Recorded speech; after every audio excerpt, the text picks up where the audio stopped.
Before we begin, let me tell you this. Sometimes silence holds the loudest truths. Sometimes a smile hides years of betrayal. And sometimes a woman reaches her limit in the quietest way imaginable. What happens when the one who gave everything decides to take everything back? Stay until the end. And don't forget to subscribe and tell me in the comments, where are you watching from? They say you don't notice the moment something ends. Not when it ends quietly. It doesn't explode. It fades. A soft dying out, like the last flicker of a candle before the dark takes over. That's what my marriage felt like. A year ceremony of slow extinction.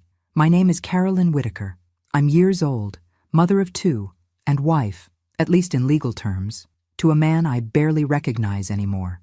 I live in a modest colonial-style home in a quiet suburb just outside Charlotte, North Carolina. The kind of neighborhood with hedges trimmed like puzzle pieces and smiling neighbors you never really know. From the outside, we look picture perfect. But the truth is buried so deep under the silence, even I forgot where it started. It was the first night of summer break. We were supposed to celebrate. The house was filled with the scent of my homemade meatloaf, and I even lit candles, like I used to in the early years. But Richard barely looked up from his phone, and when he finally did, he set down his fork, wiped his mouth, and said with a smirk that didn't match his tone, "You're just not fun anymore, Carolyn. I don't even know who I'm married to." He said it like he was reading the weather. No anger, no passion, just disinterest. And the worst part? Our grown kids didn't even blink. Daniel laughed awkwardly, his eyes glued to the sports highlights on his phone. Emily raised an eyebrow, sipping her soda, then changed the subject to her new Pilates instructor. I sat there, in that candle-lit kitchen I'd scrubbed clean, and realized no one saw me anymore. Not really. Later that night, I lay in bed staring at the ceiling while Richard snored beside me like nothing had happened. My thoughts spun like a dryer on its last cycle, loud and restless. 30 years, 3 decades. I gave up a career in graphic design to raise our children, support his ambitions, manage the home, and somehow I'd become a shadow in my own life. He used to bring me wildflowers from the gas station when we were broke and 22. Now he barely remembered my birthday. I tried to make excuses. Maybe he was stressed. Maybe I was the one who changed. But deep down, something felt rotten, like a fruit you don't want to bite, even though it still looks whole on the outside. The next morning, he left early for a work meeting, but I saw the text flash across his screen before he left the room.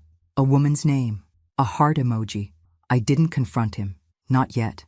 I just watched, observed. And the more I paid attention, the more I saw it. The distance, the lies, the way he flinched when I touched his arm.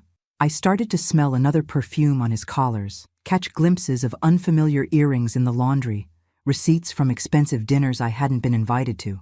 I wasn't stupid. I was just tired of pretending to be. But it wasn't just him. It was all of them. My own children treated me like I was made of wallpaper. Decorative, quiet, easy to ignore. They came home when they needed money, advice, or a shoulder to cry on. But not once did they ask how I was doing. Not once. So I stopped asking too.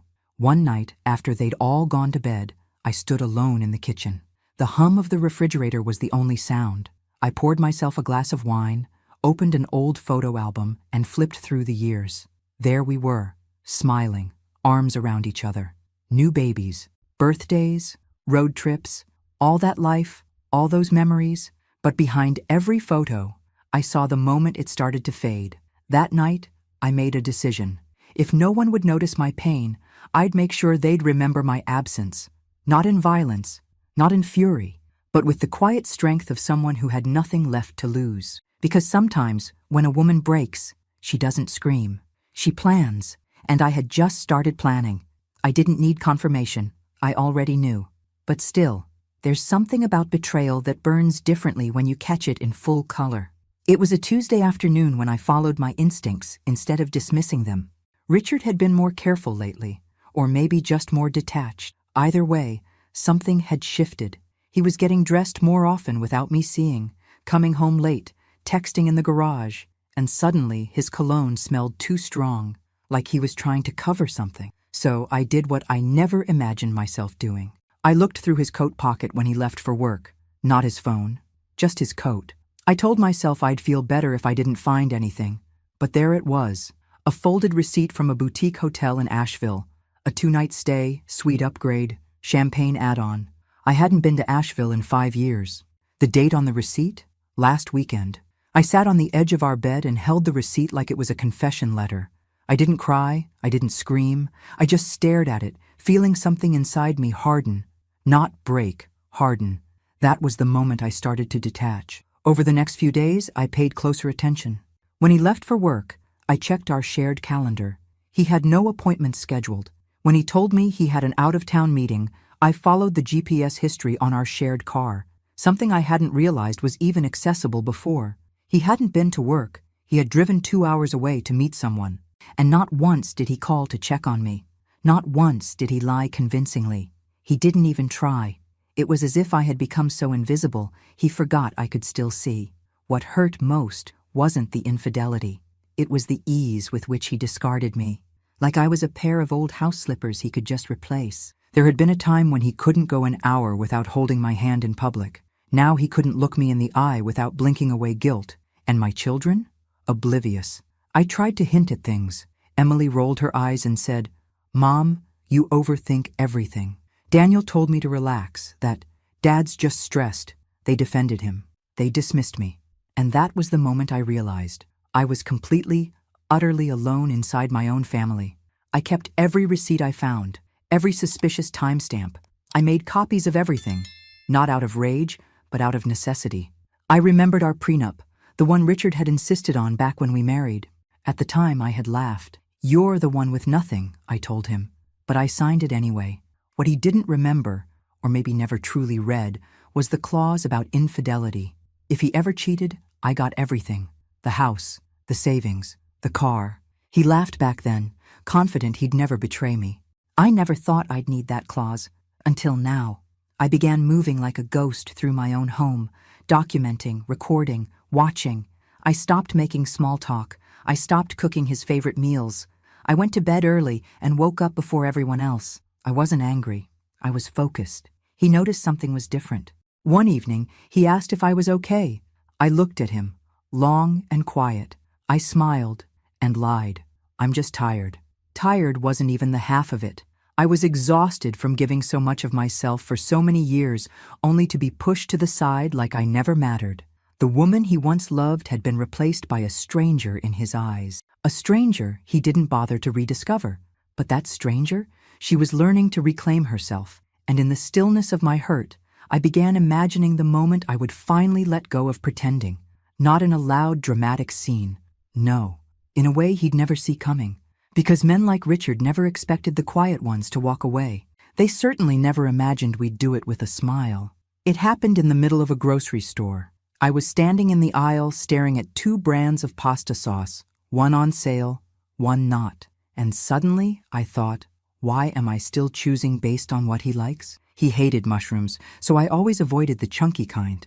But I love mushrooms. I've loved them since I was 12. And yet, for 30 years, I'd silenced even my taste buds for him. That jar of mushroom pasta sauce went into the cart like a declaration of war. Small, invisible to the world. But to me, it was the first open rebellion. That night, I served it with garlic bread and waited. Richard walked in, loosened his tie, and sat down across from me without a word. Took a bite, stopped mid-chew. "You know I don't like mushrooms." I smiled. "I know." He stared at me, confused, but didn't say another word. I watched him eat every bite. I had already started researching flights. Cheap ones, one-way tickets. I chose Cartagena for a reason. It was beautiful on postcards, far enough that the return would be difficult, and exotic enough to sound like the kind of soul-searching trip a man like Richard would think he deserved. A few days later, I pitched the idea over breakfast. "I've been thinking," I began, buttering toast I didn't even want. "Maybe we should take some time. Apart. Just a little space. To think. You said things have felt off. Maybe some time alone would help." He didn't look up from his phone. "Like a break?" I nodded. "You could go somewhere. Clear your head. I'll stay back. Think things through." He blinked. "You'd be okay with that?" "Of course," I said gently. "I want you to find your joy again." His eyes lit up in a way I hadn't seen in years. Not for me, but for the idea of escape. He didn't ask many questions. That's the thing about men who've already moved on. they don't get suspicious when you start stepping aside. They think they've won. I maxed out the last of my credit card, buying him the cheapest one-way flight I could find. Cartagena, Colombia. Midweek, midday, no insurance. I printed out a fake itinerary, hotels that didn't exist, tours that were never booked. I told him I'd arranged it as a gift, that he deserved something nice for once. He beamed like a boy with a new toy. What I didn't say, what I wouldn't say, was that I knew he was taking her. I'd seen her picture, once, accidentally. A woman maybe 10 years younger than me, all high heels and highlighted hair, with lips too glossy, and a laugh that felt staged. I had no idea how long it had been going on. But I didn't care anymore. Let her go with him. Let her see him snore, lie, disappear into his phone mid-dinner. Let her see how charming turns into condescending after 6 months. Let her see the man behind the facade. Let her be stuck in a foreign country with the real Richard. And while they packed their summer clothes and counted down the days, I smiled in silence and played the perfect wife. "Are you sure about this?" he asked the night before his flight. "I feel a little guilty going without you." I touched his hand. "I want this for you. I really do." I didn't sleep that night. Not out of guilt, out of adrenaline. I had never done anything this calculated, this precise, and I knew there was no going back. The next morning, I drove him to the airport. He kissed my cheek and promised to come back with answers. I smiled and waved as he walked toward security. Then I turned my phone off. Not just airplane mode, powered off, SIM cards out, every contact blocked, emails forwarded to a new address. It was like erasing a ghost from a haunted house. And for the first time in decades, I felt like I was breathing air that hadn't passed through someone else's lungs. The house was quiet when I returned. No TV buzzing, no doors slamming, no passive-aggressive sighs from across the room. Just silence. Not lonely silence, free silence. I made myself tea and sat on the back porch as the sun climbed through the trees. Richard was on a plane, chasing freedom. And he had no idea he was flying straight into a trap of his own making. Let the games begin. There's something deeply satisfying about knowing exactly what's coming and watching someone walk straight into it, clueless. Richard texted once during his layover, something bland like, "Almost there. Thanks again, sweetheart." Sweetheart. The word made my stomach turn. I didn't reply. I imagined him checking his phone again and again, wondering if the Wi-Fi was glitching. By the time he landed in Cartagena, I had already poured myself a glass of wine, put my feet up, and turned off every possible way he could reach me. He didn't know it yet, but his trip had already started to unravel.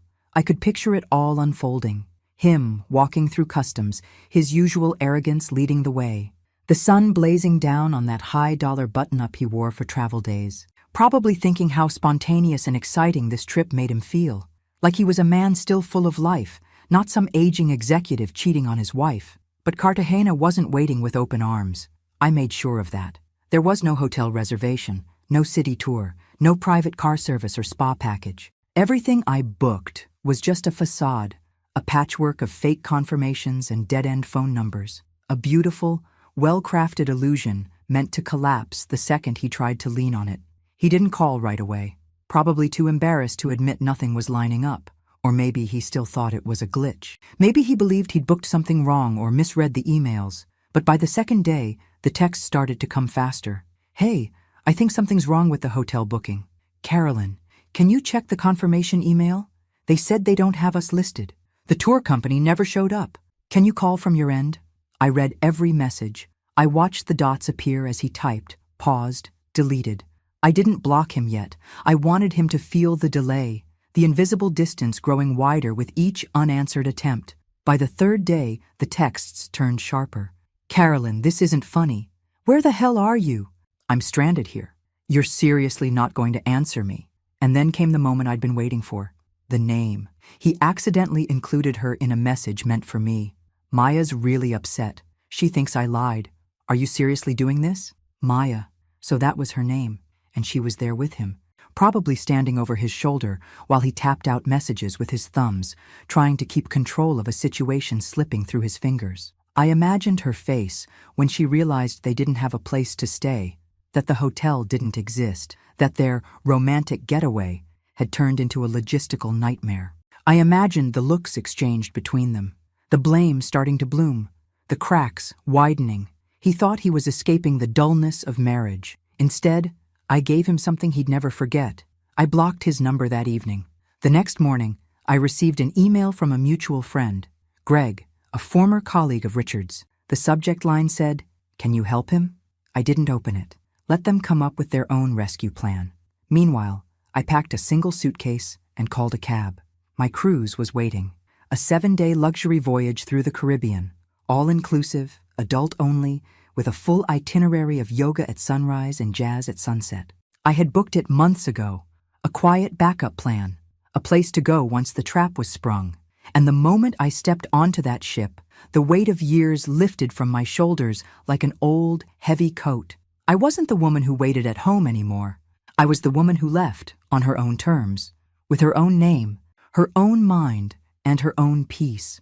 I watched the coast disappear from the deck and thought about Richard, how he must be sweating in that cheap hostel I found for him on TripAdvisor, how Maya must be panicking, realizing she'd hitched her dreams to a man who couldn't even secure a vacation without someone else's credit card. Let them squirm. Let them learn. Let them see what happens when the woman you cast aside stops playing along. And for the first time in years, I laughed. Not because it was funny, but because I finally could. I don't know how long he lasted before it all started to cave in. 3 days? 4? From what I eventually pieced together, it didn't take long for the heat, the confusion, and the weight of consequence to fall squarely on Richard's shoulders, or maybe Maya's. The last message I read, before I blocked his number, was half panicked, half pleading. He said they were trying to make it work at a small hostel a few miles from the center, and that it was less than ideal.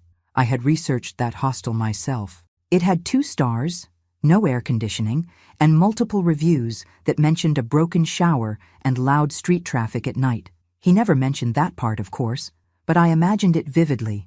No luxury breakfast, no sea view, no champagne-soaked nights, just 2 people sweating in a windowless room, each blaming the other more with every passing hour.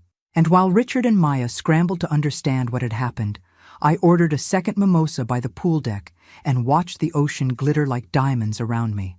I wasn't thinking of revenge. This wasn't revenge, it was education, it was experience. It was the lesson no one had ever thought I'd be bold enough to teach. Some people think suffering is screaming, slamming doors, setting things on fire.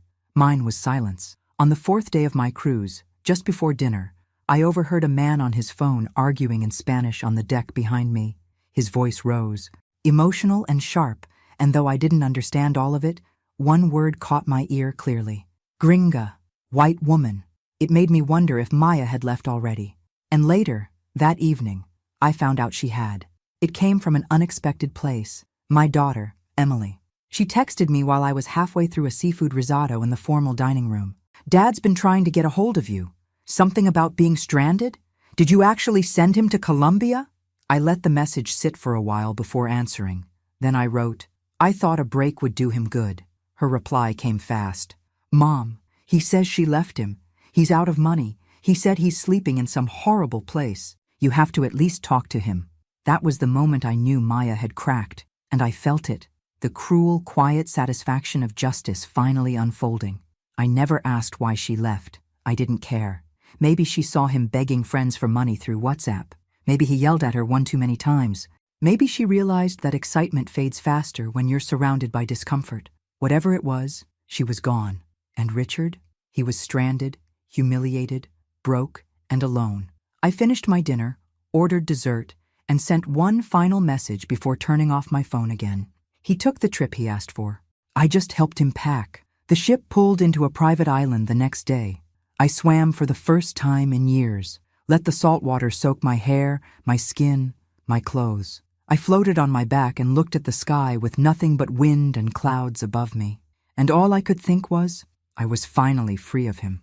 But I wasn't done yet, because when he got back, if he ever got back, he'd learn the final part of this lesson, and it would hit even harder than sleeping on a roach-infested hostel cot. It would come wrapped in cardboard, sitting on a driveway, under a sky that didn't care what you used to be. And I would not be there to soften the blow. The ocean has a way of washing things clean, not just your skin, but your soul. That week at sea was more than a vacation. It was a resurrection. Every morning, I woke with the sun pouring through the balcony windows of my cabin, kissed by the salty breeze and the distant sound of waves slapping against the hull. I stopped setting alarms. I stopped worrying about emails. I stopped wondering what Richard was doing, or how uncomfortable his cot was, or if Maya had truly left him or just threatened to. I didn't need to know anymore, because I was finally living in a world where his actions no longer dictated the temperature of my day. The first time someone called me ma'am on the ship, I didn't flinch. Usually it made me feel old, dismissed. But this time, I wore it like armor. I was no longer shrinking under the weight of time. I was expanding, stretching into space I had forgotten belonged to me. At the open deck lounge, I met other women, all older than me, some divorced, some widowed, all tired of carrying the invisible weight of everyone else's expectations. We shared drinks and laughter, traded stories that were both heartbreaking and healing. There was Margaret from Chicago, who left her husband after years when she found a second phone hidden in the closet. Janine from Oregon, whose daughter stopped talking to her when she refused to co-sign on another credit card. Teresa, a retired nurse who came on the cruise alone after her husband died, and discovered she liked herself more than she ever did when he was alive. I didn't tell them everything, but I told them enough. And when I did, none of them gasped, none of them judged. They just nodded, sipped their drinks, and said, "Good for you." One afternoon, I sat alone on the sun deck, notebook in hand, and made a list titled Things I Forgot I Loved, sketching, mornings without chaos, cooking for pleasure, not for praise, walking barefoot on cold floors, jazz at night, mushrooms on pizza. No one ever asks a wife what she misses about herself. They only ask what she misses about her husband. But I didn't miss Richard. I missed the woman I used to be before I spent decades shape-shifting into what everyone else needed. I started to imagine a new life, not a fantasy, not a drastic reinvention, just a quieter, firmer version of myself, one who didn't apologize for taking up space, one who didn't flinch when people looked disappointed, one who knew exactly where she stood. The cruise docked in Miami on a Sunday. I stepped off the ship with sun-kissed skin, 2 new books in my bag, and no plan to return to the version of me that ever waited by the phone. Back home, the silence was different. It wasn't hollow. It was mine. I brewed coffee in the middle of the afternoon and played old records in the kitchen while unpacking. I opened windows and let the fresh air sweep through the rooms like a reset. Then I opened the closet and began to pack his things, one box at a time, neatly, without malice, without tears. I folded his shirts like I had 100 times before. Only this time, I did it for me. The closet became mine again. I cleared the bathroom cabinets, the garage shelf, the bedside drawers. By nightfall, the house no longer looked like a home we shared. It looked like a place where someone used to live. And tomorrow, he would return, from paradise lost, from betrayal doubled back on him, and discover what it means to be removed from a life you never appreciated. I wasn't angry. I was prepared. Because closure sometimes doesn't come from a confrontation. It comes from a locked door, a garage full of cardboard boxes, and the quiet knowledge that you're finally free. The doorbell rang once, just one solitary chime. I was standing in the kitchen, barefoot, sipping black coffee. I didn't rush. I didn't even flinch. I walked slowly to the front window, pulled back the curtain just enough, and there he was, Richard. He looked nothing like the man who had left 2 weeks ago. His shirt was wrinkled and clung to him in patches from the sweat. His hair, always so carefully styled, now sat in flat, greasy disarray, and he had bags under his eyes so deep it looked like they were holding decades, not days. He stood in front of a stack of cardboard boxes, 9 of them, every single one packed by my hands, taped shut and labeled clearly. Books, winter clothes, office junk. It wasn't dramatic. It wasn't cruel. It was efficient, practical, final. He rang the bell again, then knocked. "Carolyn?" he called out. I didn't answer. He backed up and looked at the house, our house, the one I inherited from my parents, the one he convinced me to refinance, but that I never took his name off of. He stepped toward the door again and knocked harder. "Carolyn, what the hell is going on?" I walked to the door slowly, opened it halfway, and stood behind the screen. I didn't unlock it. I didn't step out. He blinked. "You packed up the whole house?" "No," I said calmly. "Just your part of it." His face flushed with something between confusion and indignation. You can't just throw me out. I raised an eyebrow. According to our prenup, which you insisted on, I absolutely can.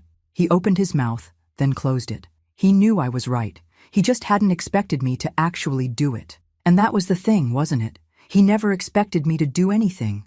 You can't be serious, he said, voice rising now. We've been married 30 years. 30 years ago, I thought that meant something. His fists clenched at his sides.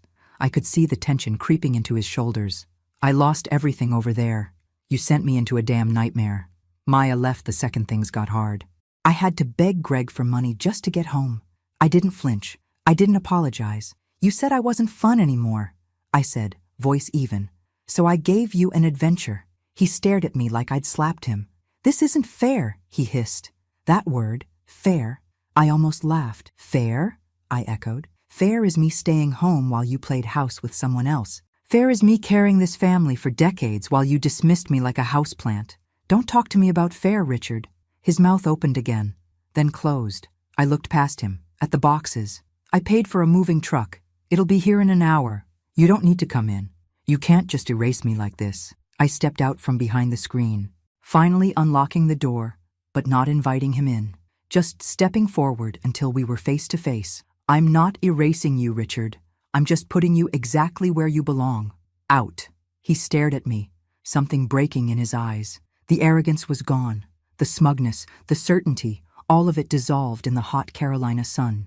And for the first time in a very, very long time, he looked small, powerless, human. He walked slowly to the boxes, touched one of them, then sat down on the curb like someone who just realized the world didn't revolve around him after all. I closed the door. I didn't lock it right away. I stood behind it and listened to the silence. And I felt nothing. Not sadness, not guilt, not triumph, just peace and the sound of my own breath. The kind you only hear when you're finally, completely alone, in the best possible way. He didn't come back the next day, or the day after that. I imagine it took a while to find somewhere to go. Friends don't line up to offer couches when you've built your image on having everything together. And mistresses don't usually stick around when the fantasy breaks and the real man underneath is stranded, broke, and boxed up on a driveway. I watched from the window as the moving truck arrived. The two young guys looked confused at first, maybe expecting someone else to greet them. But I handed them the list, pointed to the boxes, and told them exactly where to drop them off. A short-term storage unit rented under his name, using his social security number, which I still had memorized after 30 years of filing taxes together. They didn't ask questions. They didn't need to. As they drove off, I turned back to the house, my house, and closed the door with a finality I hadn't known I craved. It was done, but not for everyone. That evening, my daughter Emily showed up. She didn't knock, just let herself in like she used to do when she was little. Her heels clicked against the hardwood, and she stood in the kitchen doorway with her arms crossed. What did you do to Dad? I didn't look up from the sink where I was washing a plate. I didn't do anything. He did this to himself. Come on, Mom. You sent him to Colombia and then shut off your phone. That's not normal. You humiliated him. I set the plate down slowly. You know what's not normal, Emily?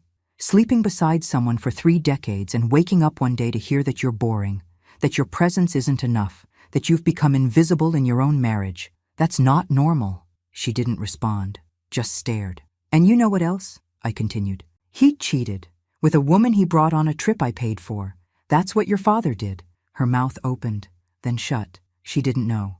Of course she didn't, because Richard, in all his dramatic retelling, probably left out that part. 15 years ago, I added quietly, he did it the first time, with someone you used to call Aunt Diane. Emily's eyes widened. I found out. I stayed. For you and Daniel. I stayed silent so your childhood wouldn't unravel. Why didn't you tell us? Because children don't need to carry the sins of their parents.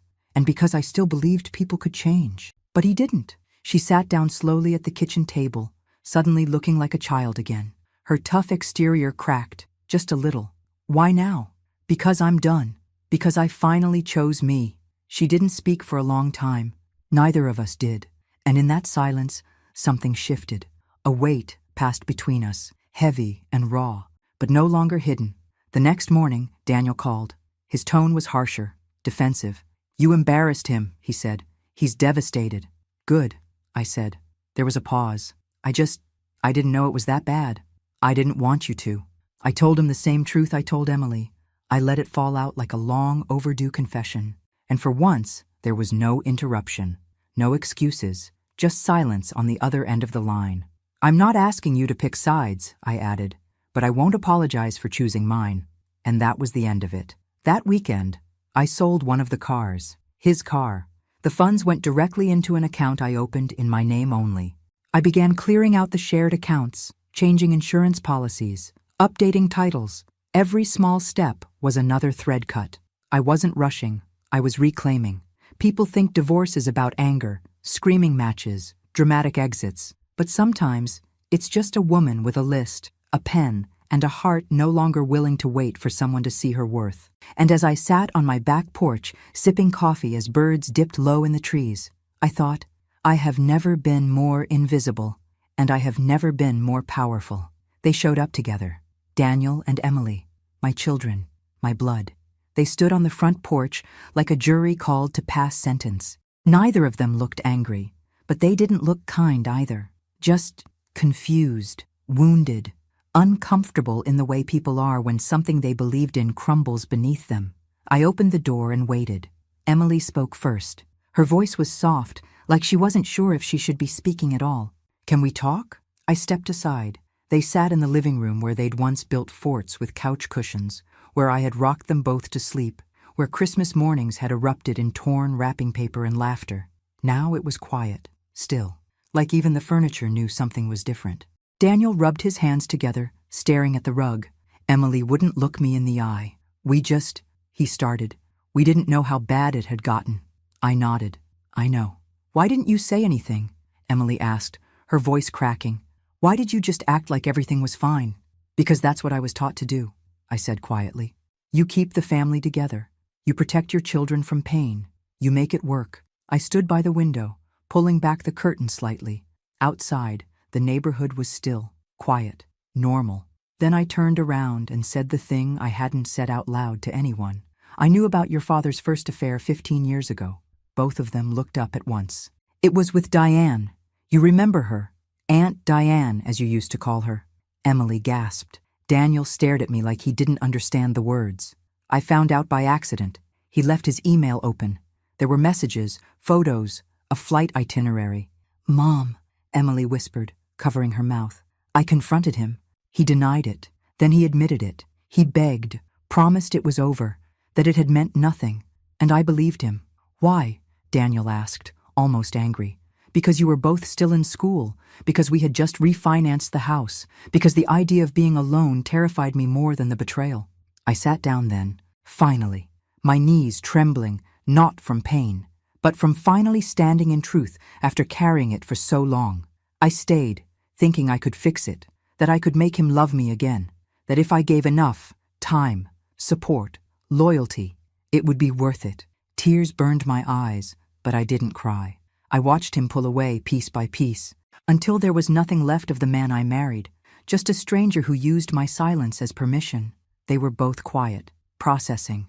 I'm sorry, I said, not for what I did to him, but for what I hid from you. Emily wiped her eyes. Daniel looked away. Then, a pause, and Emily whispered, You should have left him then. I know, I said, but I wasn't ready. Daniel nodded slowly. So, what now? He asked. You're really divorcing him? No. The prenup handled that for me. They looked surprised. He signed it 30 years ago. Infidelity meant he walked away with nothing. He thought it was a joke. I didn't. They both sat back, quiet. And then Emily said something I never expected to hear. I'm proud of you. It came out small, like a secret she was scared to admit, but it landed like thunder in my heart. I smiled. Thank you. She paused. I wish I'd seen it sooner. I didn't want you to. I wanted you to have a happy childhood, even if it cost me mine. The silence that followed wasn't heavy. It was reverent. They didn't stay long. They left together, arms brushing, walking slower than usual. And when the door closed, I stood in the middle of the house that had once held my whole life. Now it held something new, the truth. And finally, I wasn't the only one carrying it. The next morning, I stood in front of the mirror longer than usual. Not because I was checking for new wrinkles or wondering whether my gray roots were showing, but because, For the first time in years, I actually recognized the woman staring back at me. Her eyes weren't tired anymore. Her shoulders weren't slumped. There was something new in her expression, something fierce. I'd spent most of my adult life looking past myself, at the kids, at Richard, at to-do lists and calendars and dentist appointments, at everyone else's needs. Now, I looked at me. I pulled out a notebook from the kitchen drawer, the one where we used to keep shopping lists and old coupons. I flipped it to a blank page and wrote 3 words at the top in bold letters: "Start over now."